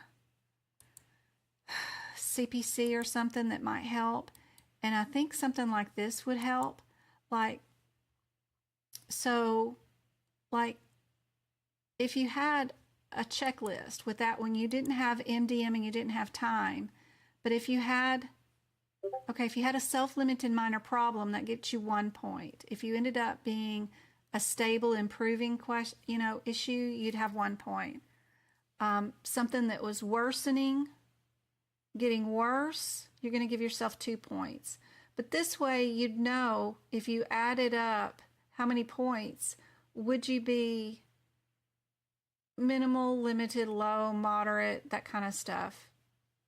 Working on something like this for you guys to help out and not be so that y'all can do this without, like a little checkoff box that y'all could have that would be easier. So working on that. Anyway, anesthesia. Somebody asked me to go over this question tonight, so I threw that on, and then I've got some lab and path coming up too after cardiology or something, I think, but I don't even know if I'm gonna have enough time. Let me was this your question, Dev? I'll do this one and then I'll get to those lab and paths because I know you were asking about those. Somebody asked me about this one because they were confused about the lipoma being in this, and they remember me saying that anything that has masses, lipomas, OMA, and stabbings and gunshot wounds, GSW, are all done in the 20,000s, right? In the musculoskeletal sections. Even if you're doing an excision, you don't do that in integumentary. If your question says mass or lipoma, stab or gunshot wound, you're in the 20,000s. But this question happens to be in anesthesia. All the answers are under anesthesia, which have nothing to do with worrying about whether you're in an integumentary or musculoskeletal. So don't worry about that. When you see your answers are all in anesthesia, what you need to see and do is figure out what your differences are between your 400s and your 300s here, and eliminate 2 answers based off that.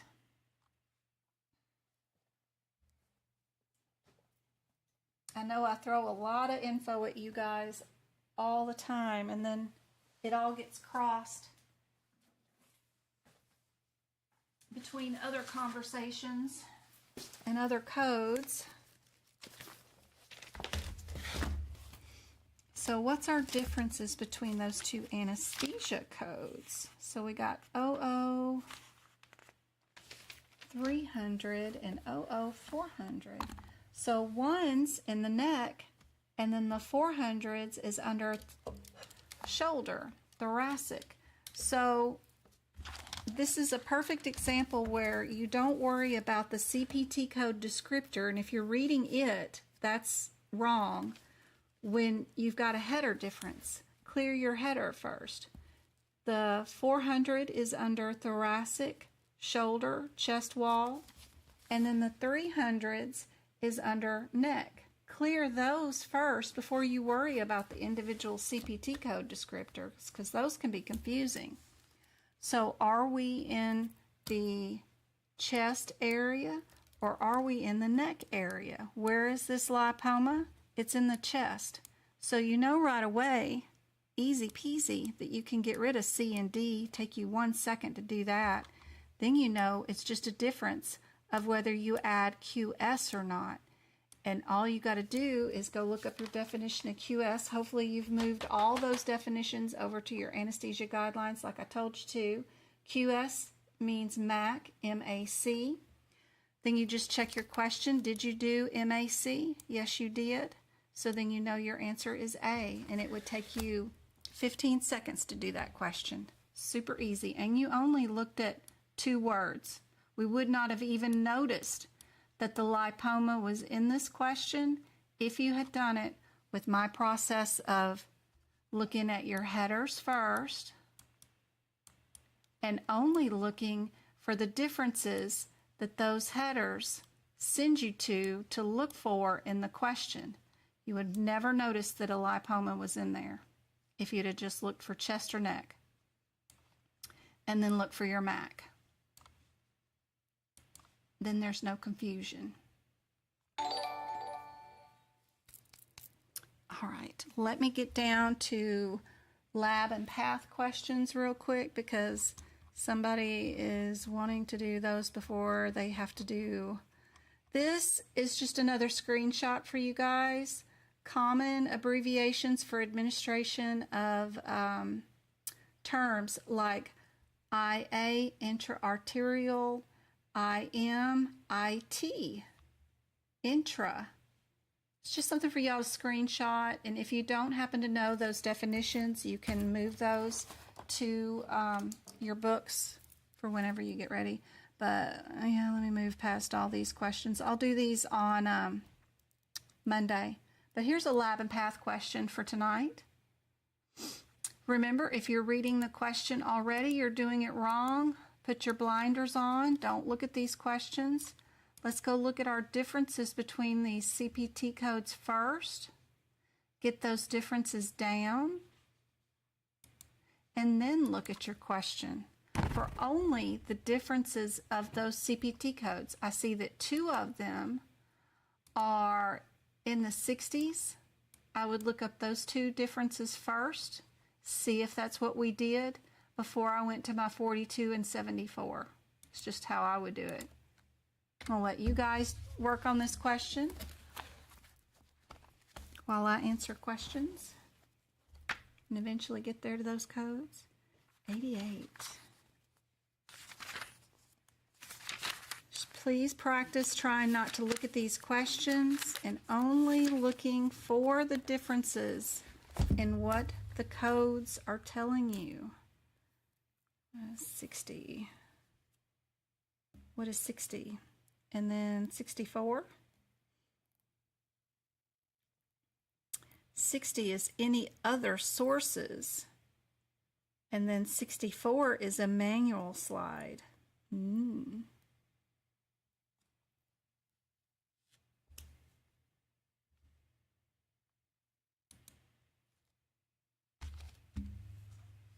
What do you guys think the answer is?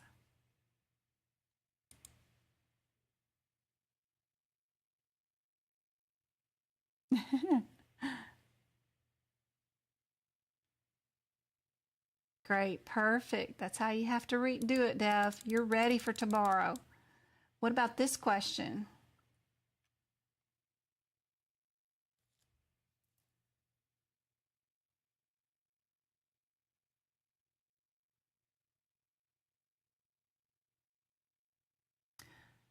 Yeah, Moga, we got plenty of help in the workforce and what to do to move up and to try to get jobs. Got plenty of help in my Discord group under job resources. What, Travi?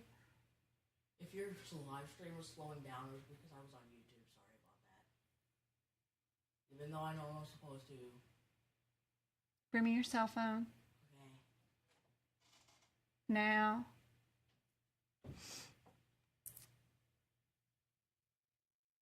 It's a really good time to get a job on with the health plans. They hire between October and March every year, and they have to audit every single chart for every single member of the health plan between October and March.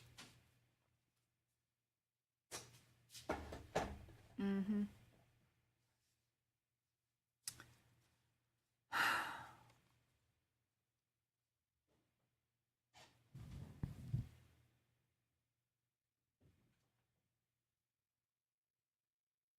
Solely if your stream is blurry, what you have to do is, let me see, right here.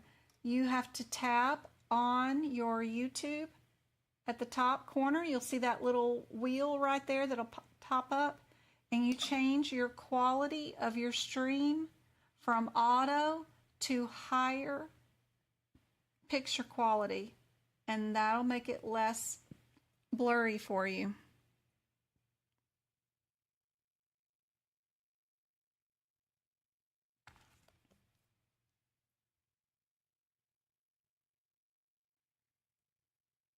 You didn't know about the yellow until Jen's lives. I know, right? They should tell you what that yellow line means for sure.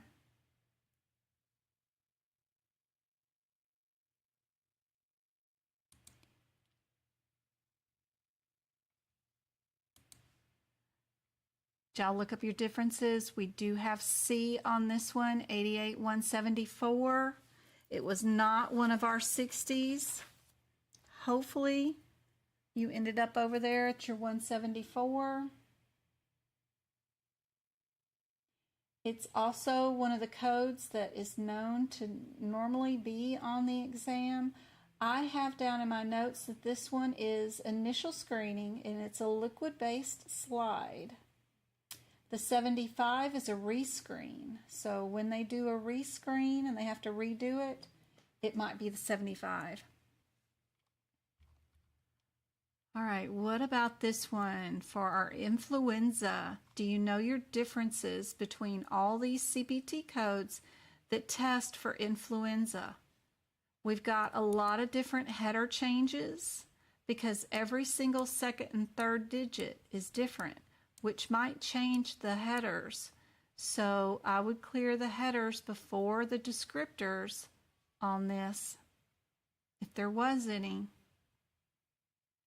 Looking for exactly what we did today, and it's a visual observation. Antibodies using enzymes. A lot of times it's not got anything to do with the influenza test itself. It's how we collect it and how we read the results in Lab and Path. If you make a 50% in Lab and Path, I think that's an A+ on the exam. You do a really good job. Lab and Path is super hard to do.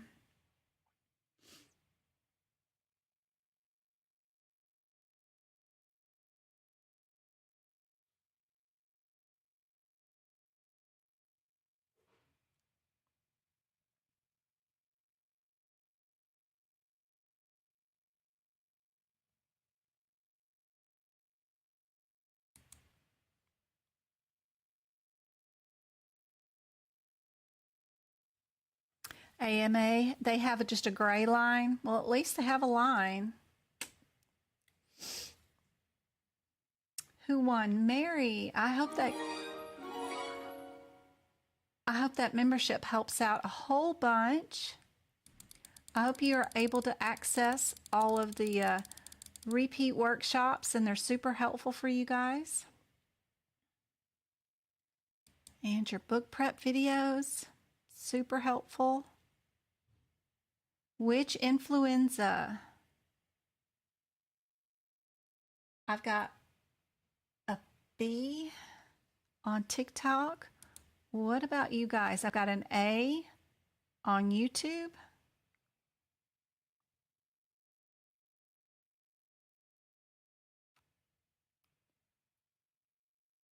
Melissa, don't ever change your first thought. I think you thought your first thought was going to be A. Always go with your very first thought. Don't second guess yourself on these medical coding questions because that makes a big difference, especially on the exam. Once you answer a question, just answer it and move on. Don't go back. Don't go changing any answers. And most of the time, your very first thought was correct. It was A. What about this one?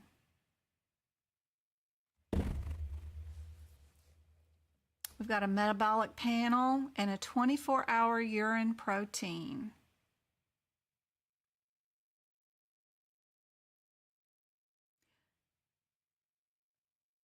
What did Edith do?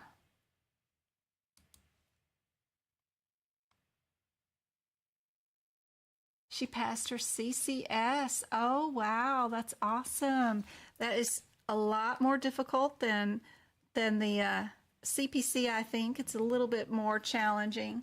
They have a little bit more billing questions, especially with that PCS extra book that they have to test on. They don't have 10 cases, but they have 10 questions at the end that they match up.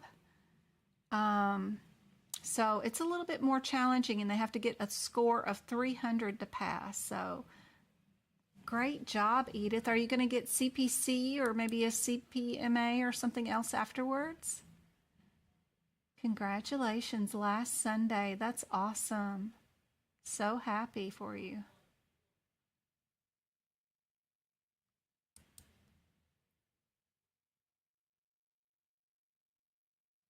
I hope you get that perfect job you've always been looking for.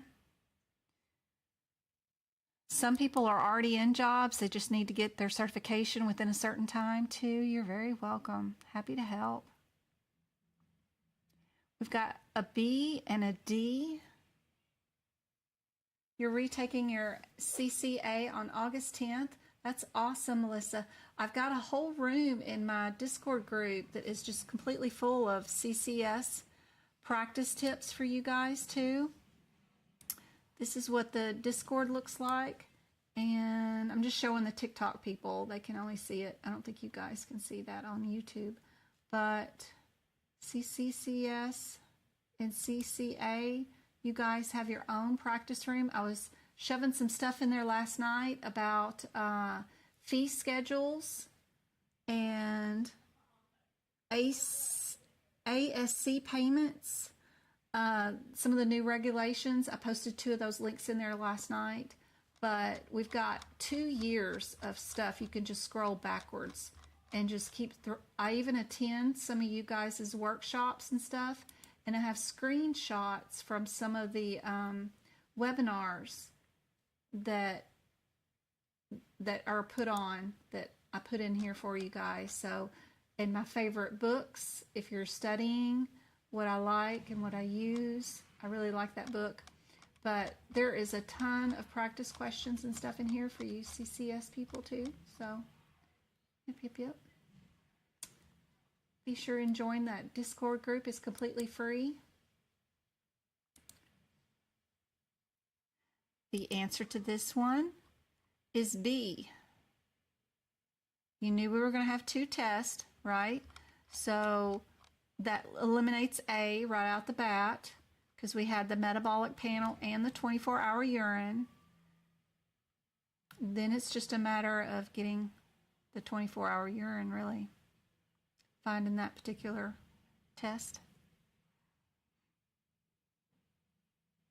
One more lab and path and we'll be done for tonight, and we'll do some more on Monday, 6:30 Arizona time zone. Y'all come back and we'll do some more questions. So we got a patient here with history of alcohol abuse and hepatitis. We've got abdominal girth is growing. So we're going to do a paracentesis, and we're going to grab that fluid and do an analysis on it for albumin. Which one of these CPT codes is how you would test for albumin?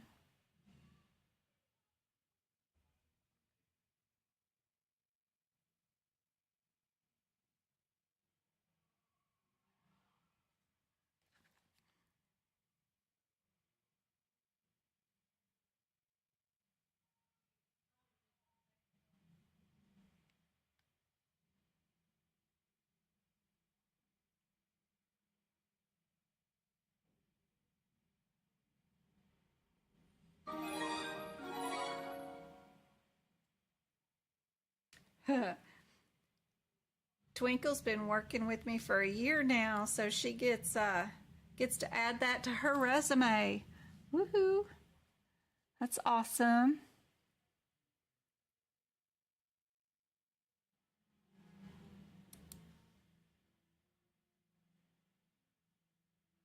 Aw, congratulations.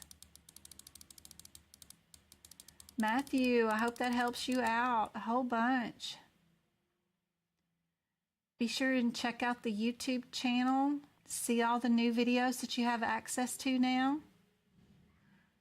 Be sure and look for the differences between being blood or a different type of fluid, because what we're testing has nothing to do with blood. We did stomach fluids, right? So it is C.